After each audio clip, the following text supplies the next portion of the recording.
Bismillahirrahmanirrahim. Alhamdulillah. Alhamdulillahi ala isanih. Wa syukru lahu ala taufiqihi wa amtinanih. Ashhadu an la ilaha illallah ta'ziman li sya'nih. Wa ashhadu anna Muhammadan abduhu wa rasuluhu da'iyan ila ridwanih. Salawatullahi alaihi wa ala alihi wa ashabihi wa ikhwanih. Qala ta'ala ya ayyuhalladzina amanu taqullaha haqqa tuqatih wa la tamutunna illa wa antum muslimun. Allahumma alimna ma yanfa'una wanfa'na bima 'allamtana wa zidna ilman ya rabbal alamin. Rabbi shrah li sadri wa yassir li amri wa hlul 'uqdatam min lisani yafqahu qawli, amma ba'du. Segala puji bagi Allah Subhanahu wa taala yang telah memberikan berbagai macam kenikmatan kepada kita yang harus kita syukuri, karena wa may yashkur fa inna ma yashkuru li nafsih. Barang siapa yang bersyukur, pada hakikatnya dia sedang bersyukur terhadap untuk kepentingannya diri sendiri. Karena apa? Karena orang yang bersyukur akan lipat gandakan nikmat yang Allah Subhanahu wa taala berikan kepadanya, yaitu dengan syukur yang sebenarnya, yaitu menggunakan fasilitas, amanah, dan segala yang Allah Subhanahu wa taala limpahkan kepada kita untuk selalu mendekatkan kita kepada Allah Subhanahu wa taala. Dan salah satu amanah yang Allah Subhanahu wa taala berikan kepada kita yaitu belajar. Selalu mendekat kepada ayat-ayat Allah Subhanahu wa taala yang dengannya keimanan menjadi naik, keimanan menjadi lebih kuat sehingga mudah untuk melakukan apa yang Allah Subhanahu wa taala perintahkan. Bahkan Rasul Shallallahu alaihi wasallam di dalam doanya disebutkan dalam Al-Quran, Rabbi zidni ilman. Ya Allah, zidni, tambahkan kepadaku ilmu. Dan ilmu itu berasal dari Al-Quran dan juga dari sabdanya beliau Sallallahu Alaihi Wasallam. Mudah-mudahan kita termasuk yang berada di wilayah ini. Para hadirin yang rahmati Allah Subhanahu wa taala, kita masih bersama surat An-Najm untuk bagian yang kedua, yang mana surat An-Najm adalah surat yang ke-53, ya. Najm yang artinya bintang, yang terdiri dari 62 ayat dan termasuk surat Makkiyah, surat yang diturunkan sebelum hijrahnya beliau Shallallahu Alaihi Wasallam ke Madinah, yang mana eh, berisi kurang lebih yang setelah kita ambil, ya, bahwasanya Allah Subhanahu Wa Taala itu membela nabinya dari tuduhan orang-orang kafir, maksudnya beliau syirik, penyihir, beliau itu eh, orang gila dan segala macamnya, dan ini tidaklah benar. Bahkan mereka mengetahui bagaimana Rasul akhlaknya dari kecilnya, nasabnya mereka tahu, tapi mereka ingkari setelah Rasul memberitahukan tentang apa yang Allah Subhanahu wa taala perintahkan kepada mereka untuk hanya menyembah Allah Subhanahu wa taala saja.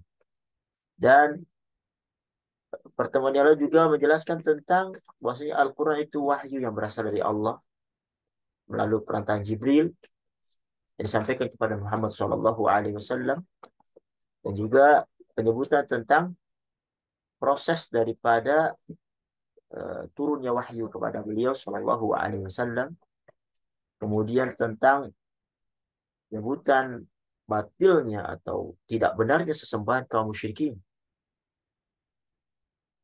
yang mana mereka menyembah makhluk, bahkan yang mereka ciptakan, yang mereka pahat, mereka bangun, mereka bikin dengan tangan mereka, mereka sembah. Itu kurang lebih yang kemarin kita bahas pada saat minggu lalu, ayat 1 sampai ayat 23. Dan sekarang kita akan masuk kepada paragraf lain tentang celaan terhadap orang-orang yang beragama dengan hawa nafsu. Kemudian jika kita akan membahas nanti tentang bahwasanya yang memberi syafaat kepada orang-orang yang berhak itu tidak akan terjadi kecuali dengan izin Allah dan tidak diberikan kecuali kepada orang yang Allah ridhoi. Dan kita akan juga masuk kepada balasan terhadap orang-orang yang melakukan kebaikan dan sifat-sifat orang yang melakukan kebaikan itu yang berhak mendapatkan surganya Allah Subhanahu wa taala. Insyaallah pada ayat 24 sampai 32 di pertemuan kali ini insyaallah. Tapi sebelumnya kita akan tilawah dulu bersama-sama ya. Ikhwas sekalian silakan dibuka mushafnya, bisa juga lihat di share screen yang saya tambahkan untuk bisa tilawah bersama. Eh, tapi tentunya mic-nya dimatikan ya biar tidak apa namanya banyak suara. Saya buka dulu. أعوذ بالله من الشيطان الرجيم بسم الله الرحمن الرحيم. Kita mulai dari ayat yang ke-24 ya. Karena minggu lalu kita ambil 1 sampai 23, kita mulai sekarang dari ayat yang 24. أم للإنسان ما تمنى فلله الآخرة والأولى وكم من ملك في السماوات لا تغني شفاعتهم شيئا إلا من بعد أن يأذن الله لمن يشاء ويرضى إن الذين لا يؤمنون بالآخرة ليسمون الملائكة تسمية الأنثى وما لهم به من علم إن يتبعون إلا الظن وإن الظن لا يغني من الحق شيئا فأعرض عمن تولى عن ذكرنا ولم يرد إلا الحياة الدنيا ذلك مبلغهم من العلم إن ربك هو أعلم بمن ضل عن سبيله وهو أعلم بمن اهتدى ولله ما في السماوات وما في الأرض ليجزي الذين أساءوا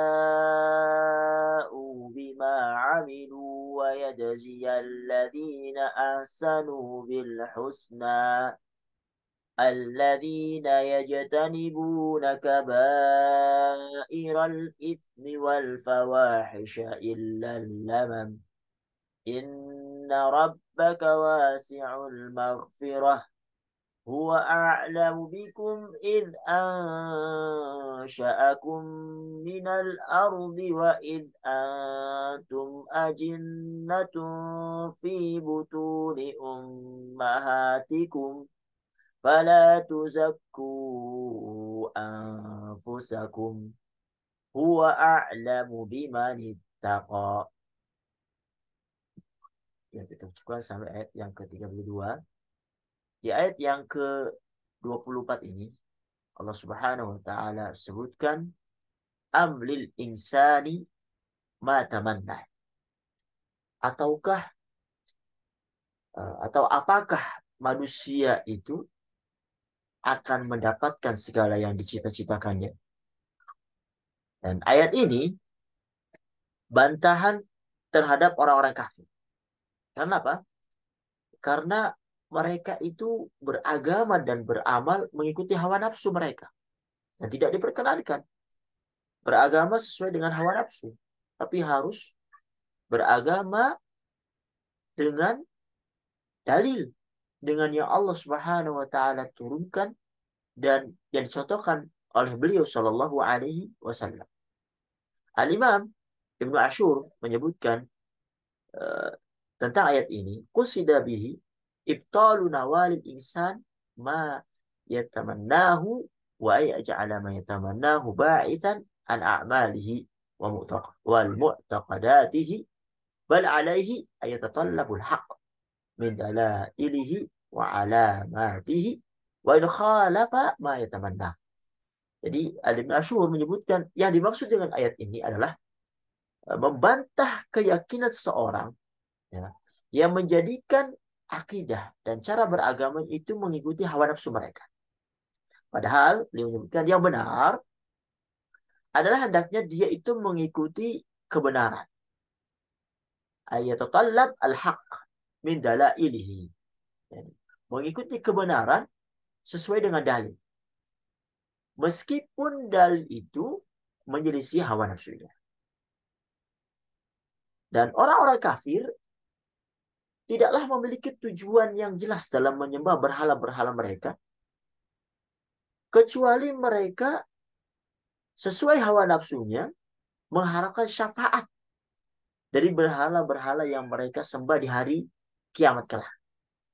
Quran surat Al-Zumar ayat 3, Allah menyebutkan ma na'buduhum, kata orang kafir itu, kami tidak menyembah mereka, menyembah berhala-berhala itu, illa liyuqarribuna ilallahi zulfa, melainkan berharap agar mereka itu mendekatkan kami kepada Allah dengan sedekat-dekatnya.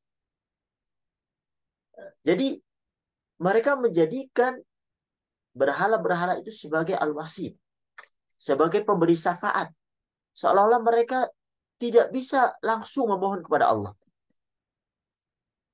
Mereka mengkiaskan Allah Subhanahu wa taala dengan muamalah yang ada di dunia antara mereka dengan raja misalnya.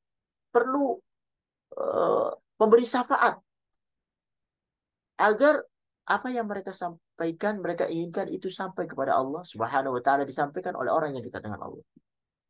Dan itu tidak benar. Beda muamalah di dunia dan muamalah dengan Allah Subhanahu wa taala. Allah tidak membutuhkan wasithah, tidak membutuhkan apa namanya? Orang-orang yang memberi syafaat, makhluk yang memberi syafaat, tapi langsung minta kepada Allah Subhanahu wa taala. Fa idza sa'alaka ibadi anni fa inni qarib. Apabila seorang hamba itu mohon padaku, bahwasanya aku ini dekat.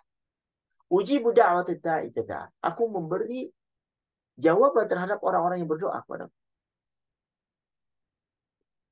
Fa idza sa'alta fas'alillah, kata Rasul. Apabila engkau mohon langsung pada Allah. Enggak perlu dengan makhluk yang memberi syafaat. Langsung pada Allah Subhanahu wa taala. Artinya orang-orang kafir Quraisy, mereka berharap syafaat dari berhala-berhala yang mereka sembah.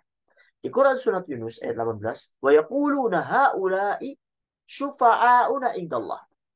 Mereka berkata, mereka itu, yaitu para berhala-berhala ini, itu pemberi syafaat kami di hadapan Allah Subhanahu wa taala. Dan ini sesuai persangkaan mereka. Apakah persangkaan mereka itu akan mereka dapatkan hanya dengan angan-angan mereka tanpa ada dalil? Tentu tidak.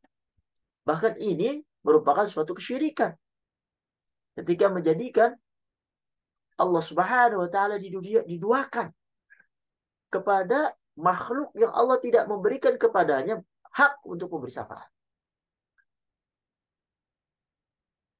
Mereka juga menginginkan bahwasanya utusan Allah Subhanahu wa taala itu dari kalangan malaikat. Keinginan mereka. Sehingga di Quran surat Furqan, Al-Furqan ayat 7, mereka menyebutkan wa qalu ma li hadzal rasul ya'kulu at-ta'am wa yamshi fil aswaq laula unzila ilaihi malakun fayakuna ma'ahu nadhira. Mereka berkata, mengapa Rasul ini makan makanan dengan makanan, berjalan di pasar-pasar. Mengapa malaikat itu tidak diturunkan kepadanya? Agar malaikat itu memberikan peringatan bersama dia. Tentunya tidak sesuai dengan apa yang Allah Subhanahu wa taala kirimkan.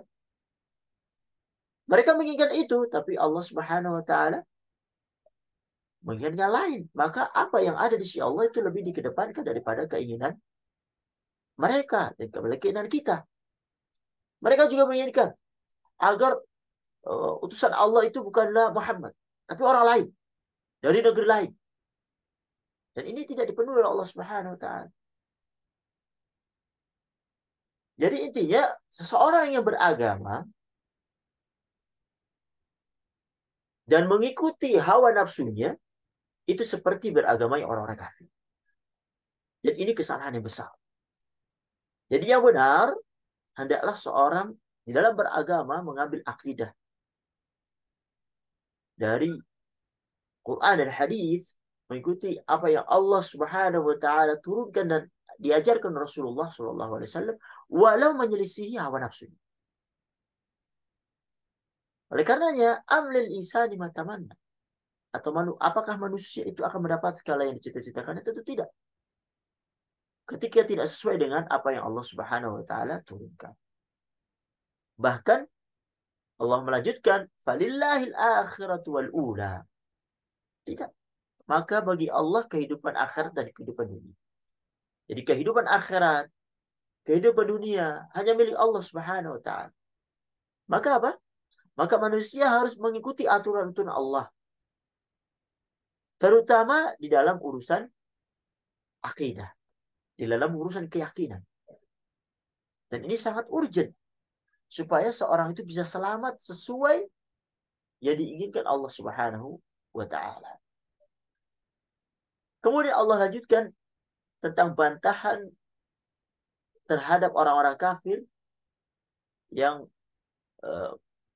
mereka menjadikan malaikat sebagai putri-putri Allah Subhanahu wa taala.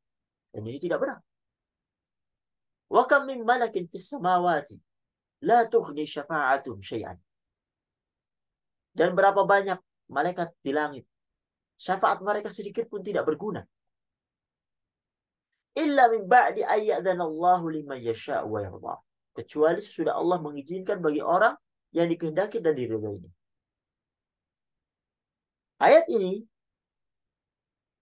bantahan terhadap orang-orang kafir. Sebagaimana ayat-ayat sebelumnya. Namun dari sisi lain.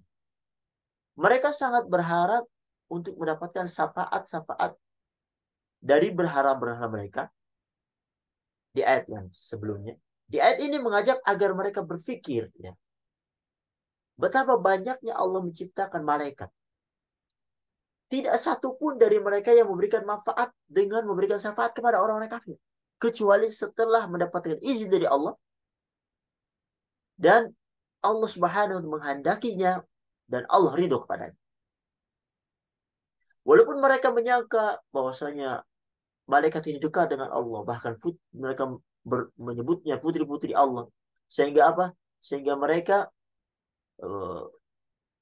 menjadikan sesembahan selain Allah Subhanahu wa taala, bahkan membuktikan seperti berhala-berhala mereka. Dan Allah Subhanahu wa taala di dalam pemberian syafaat menyaratkan dua syarat. Yang pertama, izin dari Allah kepada pemberi syafaat.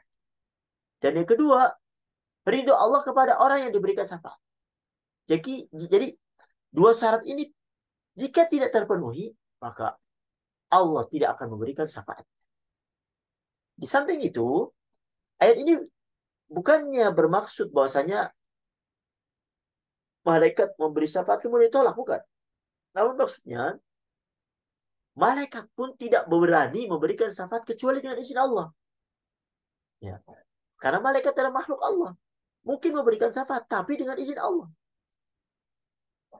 Setelah mereka tahu bahwa Allah telah mengizinkan mereka dalam memberikan syafaat, barulah mereka memberikan syafaatnya. Jadi, ini menunjukkan bahwasanya semuanya itu kembali kepada Allah. Ya. Berbeda dengan raja-raja dunia ini, yang mereka membutuhkan menteri, membutuhkan para pembantu. Terkadang para menteri ini berani memutuskan sesuatu, berani memberikan suatu manfaat tanpa sepengetahuan sang raja. Atau paling tidak para menteri ini berani memberikan rekomendasi tanpa harus menunggu izin dari sang raja. Karena seorang raja membutuhkan menteri dan anak buah. Sehingga mereka berani untuk memutuskan sesuatu tanpa persetujuan rajanya, Pak, tanpa persetujuan presiden misalnya. Adapun Allah tidak butuh malaikat. Tidak butuh para nabi. Tidak butuh siapapun. Allah Maha Kuasa. Tidak ada satupun yang berani memberikan syafaat kecuali dengan izin Allah Subhanahu wa taala. Bahkan Nabi Muhammad sekalipun. Disebutkan bahwasanya Nabi Muhammad tatkala pada mahsyar tidak langsung memberikan syafaat. Namun apa? Beliau sujud terlebih dahulu. Sujud dengan sujud yang lama agar diizinkan memberikan syafaat. Maka Allah berfirman di dalam hadis qudsi, "Ya Muhammad, irfa' ra'sak." Ya Muhammad, angkatlah kepalamu. Wa qul yusma' lak.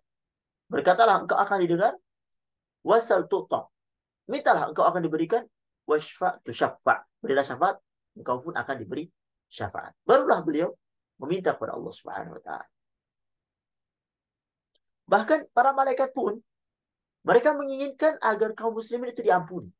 Quran surat Ghafir ayat 7. Mereka menyebutkan wa yastaghfiruna lilladzina amanu. Jadi malaikat-malaikat itu memohonkan ampunan untuk orang-orang yang beriman. Mereka berkata, Rabbana wasi'ta kulla syai'ir rahmah wa ilma. Faghfir lilladzina tabu wattaba'u sabilaka wa qihim adzabal jahim.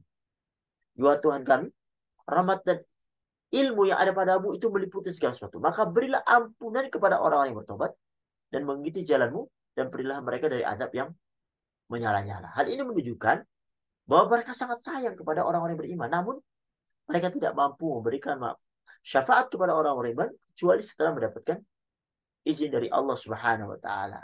Jadi secara tidak langsung Allah mengajak mereka itu berpikir, orang-orang musyrik ini, bahwa di sana ada makhluk-makhluk yang tinggi dan mulia, para malaikat, para nabi, yang para malaikat tidak pernah bermaksiat pada Allah Subhanahu wa taala. Namun mereka tidak bisa memberikan syafaat kecuali dengan izin Allah.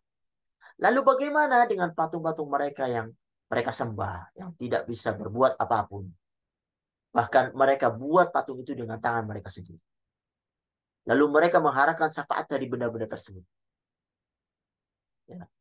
Tentunya ini tidak mungkin bisa terjadi.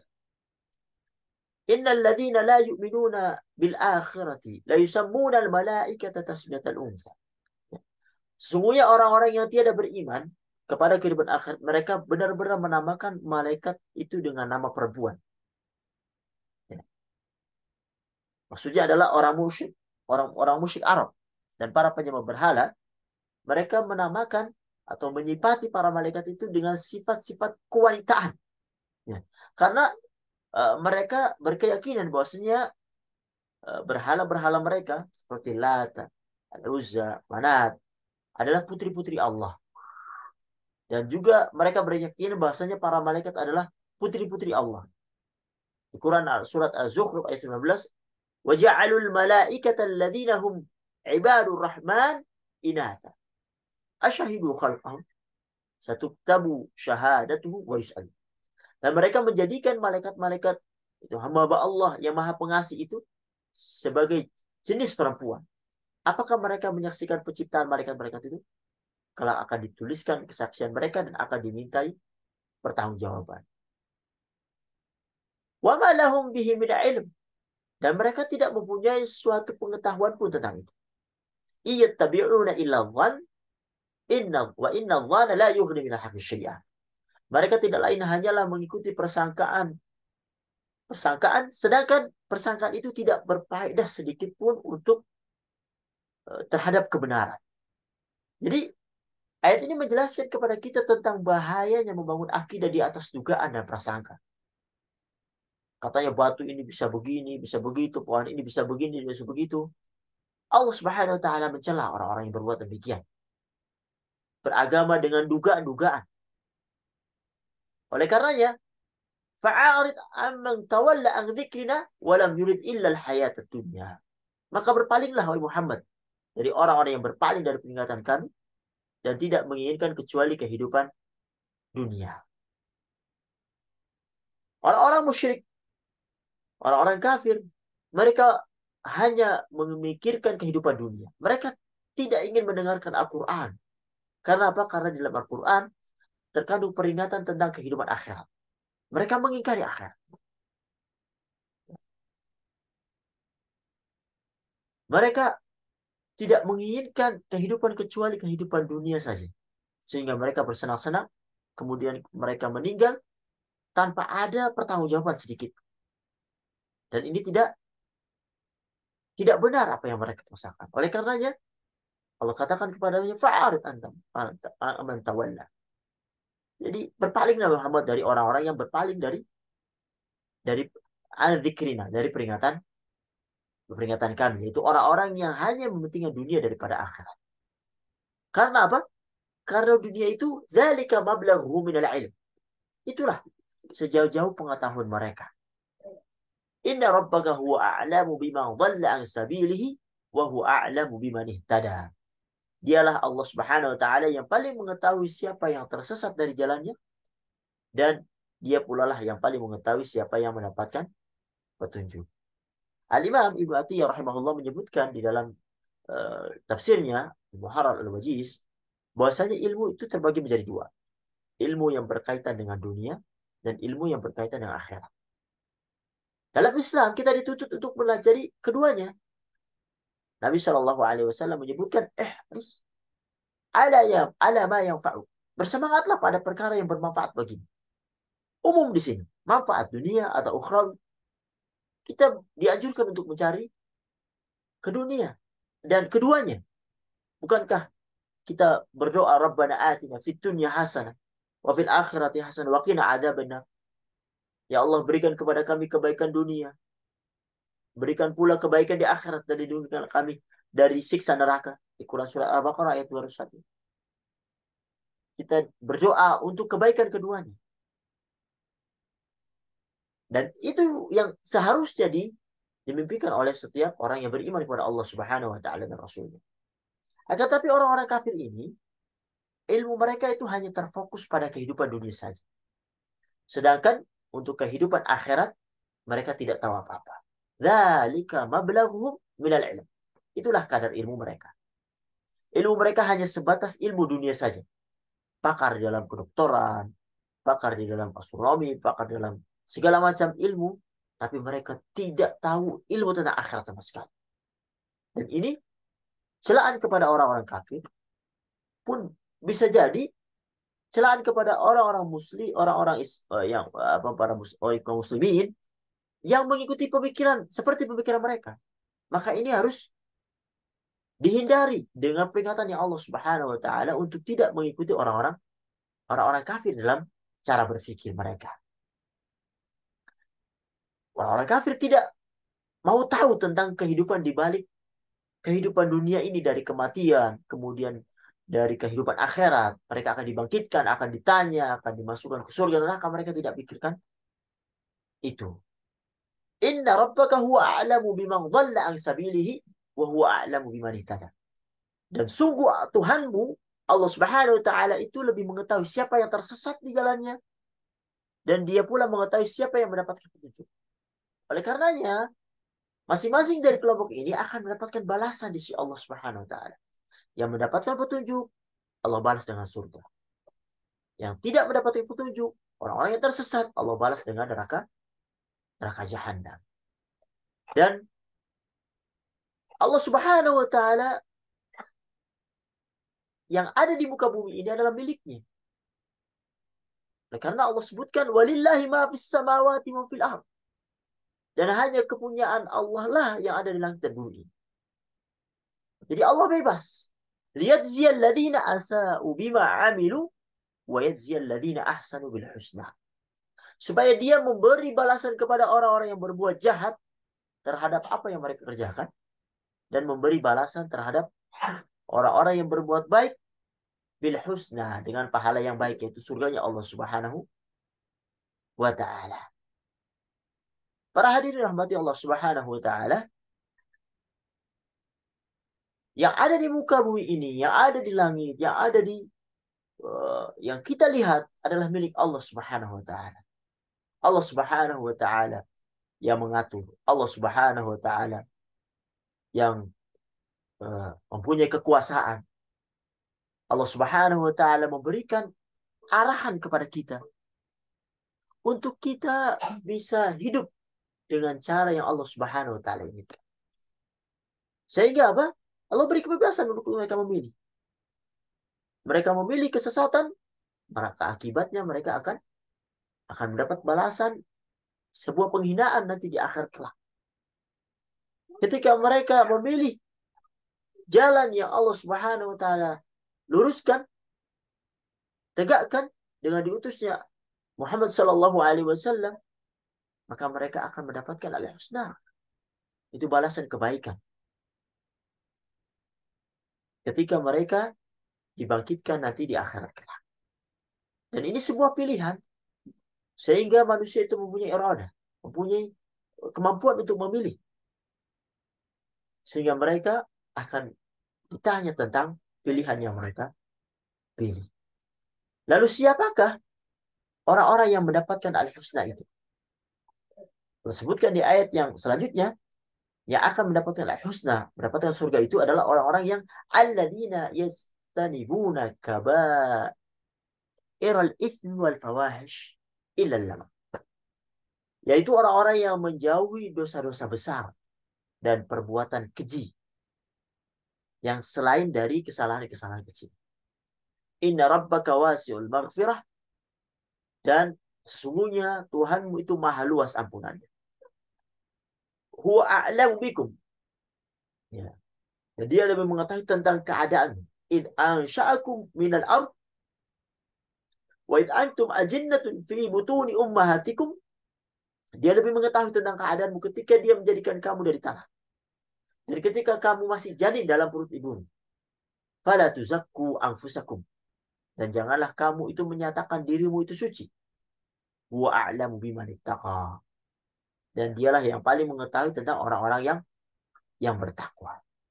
Jadi ayat ini menjelaskan tentang ciri-ciri para penghuni surga. Di antaranya mereka itu menjauhi dosa-dosa besar. Allah tidak mengatakan orang-orang yang tidak melakukan dosa-dosa besar. Akan tapi orang-orang yang menjauhi dosa-dosa besar. Karena kata menjauhi lebih sempurna daripada tidak melakukan. Bisa jadi seorang tidak melakukan dosa besar, akan tapi ia dekat dan mengarah kepada perbuatan tersebut. Adapun yang dimaksud di sini kaba'irul itsm, dosa-dosa besar adalah dosa-dosa yang diancam dengan neraka secara khusus. Meskipun semua dosa diancam dengan neraka, akan tetapi sebagian dosa ada yang disebutkan ancaman neraka secara khusus, dan inilah yang dinamakan dengan dosa besar. Adapun maksud al-fawahish menurut sebagian ulama adalah dosa-dosa besar yang terancam dengan hukuman had, seperti mencuri, berzina, perbuatan homoseksual misalnya, dan lain-lain. Dan ini salah satu arti dari fawahish. Pendapat lain menyebutkan bahwasanya kabair termasuk dari kabair, tetapi al-fawahish adalah perbuatan yang keji yang mana menurut logika seorang hal itu adalah perbuatan buruk. Karena ada dosa-dosa besar yang kita tidak tahu dengan logik kita, tetapi syariat menjelaskannya. Contoh seperti sholatnya seorang tanpa wudu misalnya. Dan ini dosa besar yang kita tidak tahu dan kita tahu melalui syariat. Banyak perbuatan yang haram meskipun tidak ada dalil, ya, tapi kita tahu ini perbuatan keji. Misalnya zina, mencuri, membunuh. Kita tahu hal itu perbuatan keji. Walaupun tidak ada dalil. Tapi dalil syariat ini menjauhkan logika yang kita yakini. Intinya, al-kabair dan al-fawahish adalah dosa-dosa besar. Akan tapi ulama khilaf tentang penyebutan dua pendapat di atas. Di sini Allah sebutkan ciri-ciri penghuni surga adalah mereka menjauhi al-kabair dan al-fawahish, kecuali al-lam. Ya. Mereka tidak bisa meninggalkannya. Apa yang dimaksud al-lam di sini? Para ulama menyebutkan ada dua pendapat. Pendapat pertama menyatakan al-lam ini adalah dosa-dosa kecil yang mana seorang itu tidak dapat menghindar darinya. Di antara contoh dosa kecil adalah misalnya memandang yang haram, menyentuh yang haram, mencium yang diharamkan, eh, yang tidak sampai pada derajat zina. Misalnya, banyak orang yang tidak bisa menghindar dari dosa-dosa tersebut. Jika diartikan dengan dosa kecil kecil ini, maka kita lihat dari sisi bahasa Arab ya, pengecualian di sini disebut dengan al-istitsna al-munqati, pengecualian yang terputus. Maksudnya yang dikecualikan bukan bagian dari yang awal. Contohnya misalnya seluruh murid itu hadir kecuali Budi. Budi adalah murid. Ini dinamakan istitsna muttasil, tersambung. Ya. Kalau al-istitsna al-munqati misalnya seluruh murid hadir kecuali Pak Satpam. Nah, Pak Satpam ini kan tidak termasuk dari murid, maka ini disebut istitsna munqati. Di dalam Al-Quran misalnya di Quran surah Al-Baqarah ayat 36, wa idh qulna lil malaikati isjudu li adama fasajadu illa iblis. Dan ingatlah ketika kami berfirman kepada malaikat, sujudlah kamu wahai Adam, sujudlah kamu kepada Adam, maka mereka bersujud kecuali iblis. Dan iblis ini bukan bagian dari malaikat. Dan ini disebut istilah al-munqati. Di sini bisa diambil kesimpulan bahwasanya orang-orang yang masuk surga adalah orang-orang yang menjauhkan diri dari dosa-dosa besar kecuali dosa-dosa kecil. Ya. Dan ini adalah istilah munqati dari dosa-dosa kecil yang bukan termasuk dari dosa-dosa yang besar tadi. Oleh karenanya, seorang hendaknya berusaha dalam kehidupan untuk selalu menghindar dari dosa besar. Ketika suatu saat terjerumus dalam dosa kecil, maka kemungkinan Allah akan menghapuskan dosa kecil itu dengan kita menghindar dari dosa-dosa besar, dosa-dosa yang besar. Maka yang kedua, disebutkan bahwasanya dosa besar yang pernah dilakukan seseorang kemudian tidak pernah mengulangi lagi. Maksudnya dosa kecilnya itu masuk daripada bagian dosa besar ini. Jadi dia melakukan dosa besar, kemudian tidak mengulangi lagi. Maka makna ayat tersebut, bahwa orang-orang yang akan masuk surga adalah orang-orang yang menjauhkan diri mereka dari dosa-dosa besar, dan al-fawahish, kecuali dosa besar yang pernah mereka lakukan dahulu, dan mereka tidak mengulanginya lagi. Dan ini al-istitsna al-muttasil, pengecualian yang bersambung. Karena bagian dari dosa besar, ya, hanya saja dia tidak pernah mengulangi lagi. Para hadirin yang dirahmati Allah Subhanahu wa Ta'ala. Jadi intinya, seseorang hendaklah menjauhi dari dosa-dosa kecil dan berusaha beristighfar pada Allah Subhanahu wa Ta'ala agar diampuni oleh Allah Subhanahu wa Ta'ala. Tentunya dosa besar perlu dengan bertobat. Dan dosa-dosa kecil ketika bisa dilakukan secara terus-menerus, maka ini juga bisa menghalangi seorang untuk masuk surga. Karena la saghirata ma'al israr wala kabirata ma'al istighfar. Tidak dinamakan dosa kecil jika dilakukan terus-menerus. Kalau dosa kecil dilakukan terus-menerus, maka bisa jadi ini menjadi dosa besar. Dan wala kabirata ma'al istighfar. Dan tidak pula dianggap dosa besar jika dia bertobat darinya. Kalau dia bertobat, walaupun dia setelah melakukan dosa besar, maka diterima tobatnya di sisi Allah Subhanahu wa Ta'ala. Dan ini, para hadirin Allah Subhanahu wa Ta'ala, adalah kabar gembira bagi kita. Siapa yang tidak pernah jatuh di dalam dosa-dosa? Dengan mudahnya sosial media, mudahnya internet, mudah kita terseret kepada dosa-dosa kecil. Dan dengan ayat ini kita berharap dengan beristighfar, Allah Subhanahu wa Ta'ala memberikan kita peluang untuk diampuni dosa-dosa kecil kita dengan beristighfar, dengan kembali kepada Allah Subhanahu wa Ta'ala dan menjauhi dosa-dosa besar. Oleh karenanya, inna rabbaka wasi'ul maghfirah. Tuhanmu maha luas ampunan. Allah Subhanahu wa Ta'ala maha luas ampunan bagi orang-orang yang melakukan dosa kecil yang tidak mampu terhindar darinya atau dosa besar kemudian bertobat. Maka Allah sangat luas ampunannya kepada hambanya yang kembali kepada Allah Subhanahu wa Ta'ala dengan beristighfar, mohon ampun kepada Allah Subhanahu wa Ta'ala. Bahkan di Quran surah Al-Mudaththir ayat 56, wa ahlu taqwa wa ahlu maghfirah. Allah lah, dialah Tuhan yang patut kita bertakwa padanya dan yang berhak memberi ampunan. Kemudian Allah lanjutkan, huwa a'lamu bikum id ansha'akum minal ard wa id antum ajinnatun fi butuni ummahatikum. Dia mengetahui tentang kamu sejak dia menjadikan kamu dari tanah, lalu ketika kamu masih janin dalam perut ibumu. Ayat ini menjelaskan bahwasanya bukan hanya sekarang Allah Subhanahu wa taala tahu tentang kita. Jangankan kondisi kita sekarang.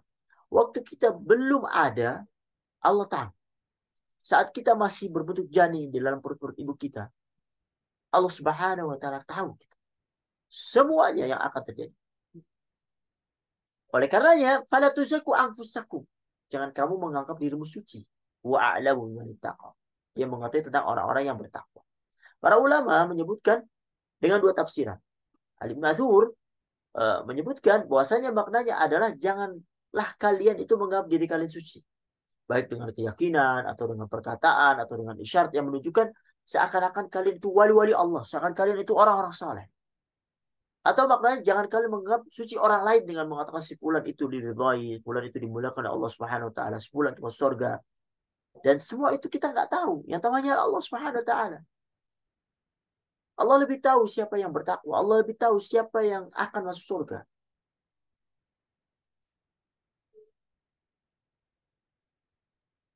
Jadi, kenapa dimaknai juga dengan menganggap orang lain suci dan tidak cukup hanya bermakna jangan menganggap diri kalian suci? Karena kam dalam firman Allah Subhanahu wa taala anfusakum, ya, kum di sini, ya. Ya arti kalian bisa dimaknai dengan diri kalian. Bisa juga dimaknai dengan sama kaum muslimin. Di Quran surat Al-Hujurat ayat 11, wala talmizu anfusakum. Jangan kalian mencela diri kalian dan jangan sebagian kalian mencela sebagian yang lain. Ya. Dalam sebuah hadis diriwayatkan oleh Imam Bukhari tentang wafatnya Utsman bin Maz'un, sahabat yang terkenal rajin ibadah.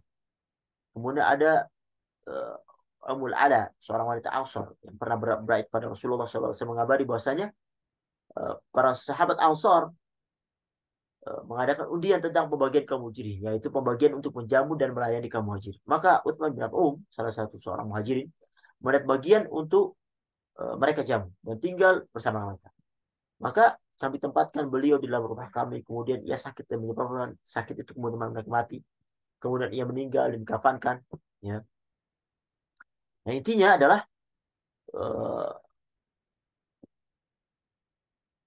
Rasulullah SAW masuk kepadanya ketika dia meninggal dan mengatakan Allah merahmatimu engkau wahai Abu Sa'id, yaitu kunyah Utsman bin Affan.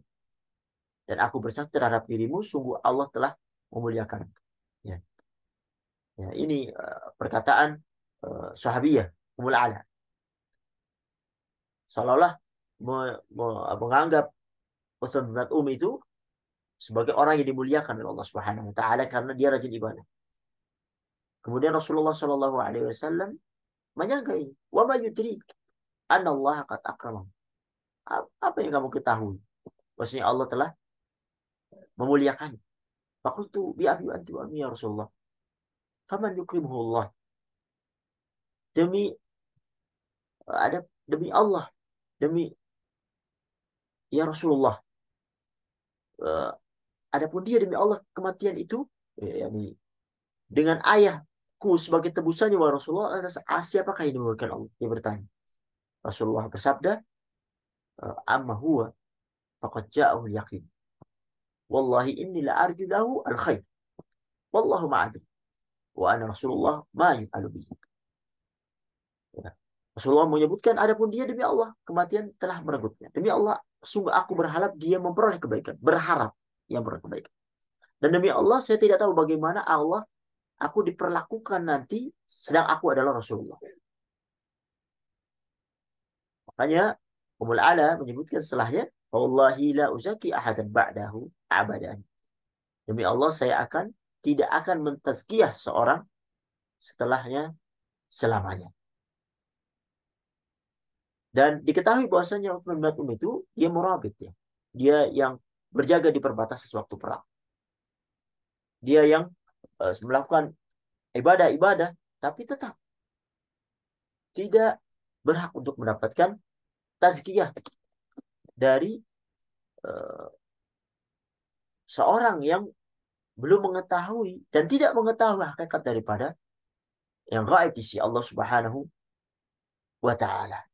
Kalau kita membaca sirah misalnya para sahabat radhiyallahu anhum, tidak ada di antara mereka yang bersiap seakan mereka itu pasti masuk surga. Abu Bakar misalnya pernah memegang lisannya mengatakan inna hadza awradani al-mawarid. Ini lisanku yang telah menjerumuskan dalam banyak hal.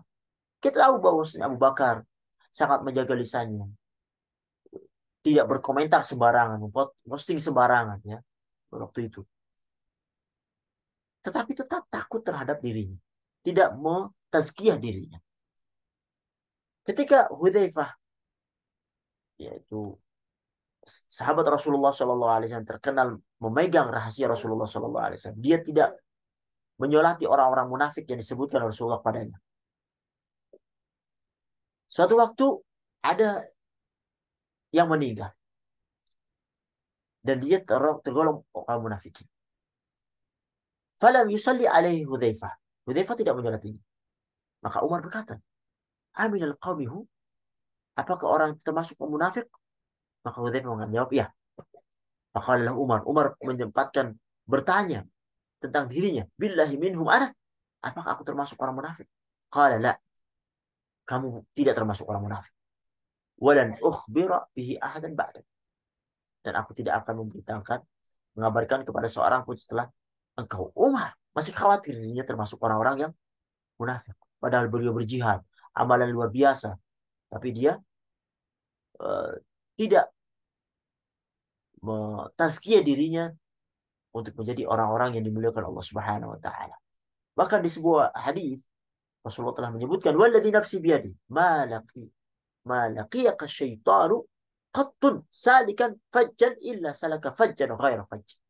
Demi jiwaku yang berada di tanganmu, tidak ada satu setan pun yang berjumpa denganmu pada suatu lorong melainkan dia akan mencari lorong lain selain lorong yang kamu lalui. Itu Umar. Tapi dia tidak bangga, tidak ujub. Yang menjadikan dia uh, tidak mendapatkan rahmat Allah Subhanahu wa taala. Bahkan ketika dia meninggal dia dipuji oleh Ibnu Abbas, "Absyir bil jannah." Bergembiralah dengan surga. Engkau telah bersahabat dengan Rasulullah dan begitu lama persahabatmu. Engkau telah diangkat menjadi Amirul Mukminin. Engkau telah kuat menjalankan dan telah menunaikan amanah. Wa addaital amanah. Tapi apa Umar menjawab? Amat. Adapun kabar gembira darimu kepada aku dengan surga. Maka demi Allah. Seandainya, fa wallahi law anna lidunya bima fiha laftadaitu bihi min hauli ma amani qabla an a'lam al-khabar. Seandainya aku memiliki dunia dan segala isinya, maka aku menjadikan tebusan akan kedahsyatan apa yang akan ada di hadapun sebelum aku mengetahui apa akhirat yang terjadi. Subhanallah. Sampai sepertinya Umar. Bahkan beliau melanjutkan, wa amma qauluka fi amiril mu'minin. Dan ada perkataan tentang amiril mu'minin, maka demi Allah, aku sungguh berharap hanya impas, yaitu tidak mendapatkan kebaikan, juga tidak mendapat keburukan. Adapun yang disebutkan engkau tentang bersahabat dengan Nabi Shallallahu Alaihi Wasallam, memang demikian. Pada oleh karenanya, para hadirin rahmat Allah Subhanahu Wa Taala, ini begitu penting untuk diri kita ya. Yang bagaimana para sahabat saja merasa was-was akan dirinya, tidak mentazkiyah dirinya, mensucikan dirinya untuk menjadi orang yang dimuliakan, tapi hanya berharap. Dan kita berharap pada Allah Subhanahu Wa Taala tanpa harus mentazkiyah. Inilah yang bisa kami sampaikan pada kesempatan kali ini. Apabila ada benarnya datangnya Allah Subhanahu wa taala, apabila banyak salahnya datangnya dari kami. Hadza wa sallallahu ala Muhammad wa ala alihi wa sahbihi ajma'in.